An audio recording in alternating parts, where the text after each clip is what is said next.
तर त्यांनी काय पहिल्यांदा त्यानंतर त्यांच्यावर एक नगरसेवक पिळत करते उठले आणि म्हणजे आम्ही 3 करणार आहे. मग मुळातच 5 विषय समिती असताना 3 का हा प्रश्न आम्ही त्यांना विचारला. मग त्यांनी त्याचं उत्तर देता आलं नाही त्यांना. मी म्हणलं असं करू नका, म्हणजे मिळून काम करायचं, आपल्याला गावचा विकास करायचा आहे. आणि मागील वर्षी म्हणजे मागच्या 5 वर्षांमध्ये टोटल 6 समिती आम्ही केल्या, 5 अधिक सभापतींची स्थायी समिती. तर ते म्हणजे नाही, आम्ही यावेळेला आम्ही 3च करणार. 3 करणार म्हटलं तर आमचे सदस्य सामील होत नाही, म्हणजे काम करायला आम्हाला वाव मिळणार नाही. म्हटल्यानंतर आम्ही विचारलं, त्यानंतर चंद्रगड साहेबांनी पण त्यांना रिक्वेस्ट केली, सगळी मिळून आपण काम करायचं आहे आणि त्या अनुषंगानं आपण तुम्ही समित्या ह्या 4 ठेवा, जेणेकरून आमचे 2-2 सदस्य त्यात जातील. त्यानंतर त्यांनी सदस्य संख्या सुद्धा 4 ठेवली. टोटल सदस्य संख्या 5 असते, त्यांच्यात 3 सत्तारूढच्या 3 आणि विरोधकांच्या 2.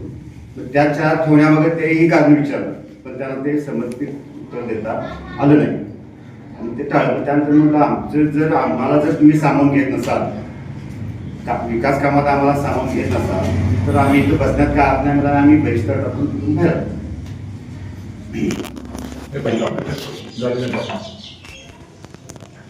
मुख्याधिकारी साहेबांनी जो नियम आहे, जे संविधान आहे आणि त्या संविधानाप्रमाणे किती समित्या करायला पाहिजे हे माननीय शिवसाहेबांनी सांगितले.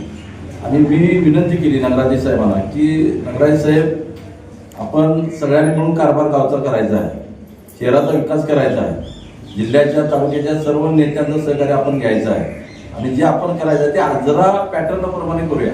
आजऱ्याला जसं माननीय अशोक तराटे साहेबांनी 5 किंवा 6 कमिट्या केल्या आणि त्यांना विरोधकांनाही त्यांचे सांभाळून घेतलंय, त्या पद्धतीने आपण करूया. त्यामुळे विरोध राहत नाही, विरोध मावळतोय आणि चंद्रगड शहराचा विकास करूया म्हणून आम्ही विनंती केली. परंतु ते नाही म्हणाले, आमचं 3 ठरलेलं आहे.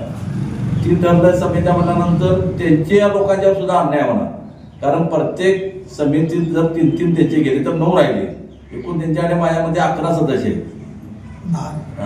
8 आणि 1 9 एकूण 10 सदस्य आहेत. त्यामुळे 3-3 जरी गेले तर 9 राहिले आणि बाकीचा एका दुसऱ्या सदस्यांच्यावर त्यांच्याही नगरसेवकावर अन्याय होणार. त्यापेक्षा 4 कमिट्या करा, आमचे दोघं त्यात व्यवस्थित ऍडजस्ट करता येतात आणि तुमचेही करता येतात, किंवा 5 करा. आजऱ्याला जसं केलंय तसं करा आणि आपण सगळ्यांनी मिळून विकास करायचा आहे. सुरुवातीलाच विरोधाला विरोध नको, कारण आमच्याही नेत्यांनी सांगितलेलं आहे की शहराच्या विकासासाठी विकास कामाला सगळ्यांनी सहकार्य करायचं आहे. जिथे चुकीचा कारभार होईल तिथे मात्र विरोध करायचा आहे. त्यामुळे आम्ही परमेश्वरात साक्ष देऊन सांगितलं की बाबा विकास कामासाठी आणि तुमच्या पाठीचे आहे.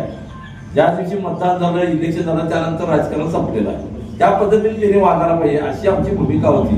परंतु माननीय शिवसाहेबांनी सांगून सुद्धा, आम्ही विनंती करून सुद्धा आम्हाला म्हणाले नाही, आम्ही 3च करणार, तुमचे 7 सदस्य द्या. मग आता 7 सदस्य देऊन बाकीच्यावर अन्याय होणार आणि महत्वाचं शिक्षण समिती त्यांना रद्द केली, कारण महत्वाची समिती आहे ती. आज शिक्षण महत्वाचं आहे आणि ती शिक्षण समिती जर रद्द करत असाल तर मग काय उपयोग आहे. तर भविष्य काळात असं राजकारण न करता गावच्या विकासासाठी आपण विरोधकांना सामावून घेऊन आजरा पॅटर्न प्रमाणे आज चंदगड शहराचा विकास करायचा आहे. कुणीतरी सांगतंय आणि कुणाचंही ऐकायचं हे बरोबर नाही. जर चंदगड शहराचा विकास करायचा असेल, कारण तालुक्याचं हे ठिकाण आहे आणि सर्वांगीण विकास करायचा असेल तर आजरा पॅटर्न राबवला पाहिजे. भविष्य काळात तरी त्यांनी आजरा पॅटर्न राबवावा अशी आमची अपेक्षा आहे. वर्षामध्ये आमची सत्ता असताना आम्ही अपक्षांना सुद्धा सभापतीपद दिले. हळदेकर साहेबांना पण 1 वर्ष होतं, मदान मॅडमला 1 वर्ष होतं आणि विरोधी पक्ष नेता जो चित्तगर होते त्यांना आम्ही स्थायीमध्ये स्थान दिलं. म्हणजे सर्वांना मिळून काम करण्याचा आज आमचा एक होता. आता ह्याच यांच्याकडून काय वाटत नाही का त्यांना विरोधकांना एक समिती द्यावी लागते विरोधकांना. त्याच्यासाठी हे जाणून बुजून त्यांनी 3 समित्या केल्या. ऍक्च्युली समित्या 4च्या 5 होऊ शकतात, पण त्यांच्याकडे संख्याबळ त्यांच्या पद्धतीने नसल्यामुळे त्यांना आम्हाला सामावून घ्यायचं नाही आहे, म्हणून त्यांनी हा चालवलेला हा खेळ आहे. तर विकास कामं सुद्धा करताना हे असंच करणार, कारण त्यांना विकास कामामध्ये आता आम्ही ज्या वेळेला होतो त्यावेळेला प्रत्येक वार्डामध्ये तुम्ही आज सुद्धा तिथं जाऊन माहिती घेऊ शकता प्रत्येक वार्डामध्ये आम्ही जवळजवळ 1.5-2 कोटी रुपये प्रत्येक वार्डात आम्ही कामं विकासाची केलेली आहेत आणि त्यांना आमच्या लोकांना निधी देताना सुद्धा त्यांनी या पद्धतीनंच वागणूक देणार. कारण का आता बघा आमच्याकडे 15 कोटी अजून आमची कामं आमच्या कारकिर्दीतली अजून 15 कोटीची कामं आता चालू व्हायची आहेत अजून. आम्ही सिवनच्याकडे तक्रार केली पण वरून त्यांना दबाव असल्यामुळे, कारण पूर्वी चंदगडमधनं कारभार चालायचा, नगराध्यक्ष प्रॉपर नगराध्यक्ष काम करायचे, आता तो कारभार बाहेरून चालत आहे, त्याच्यामुळे हे सगळं चाललेलं आहे.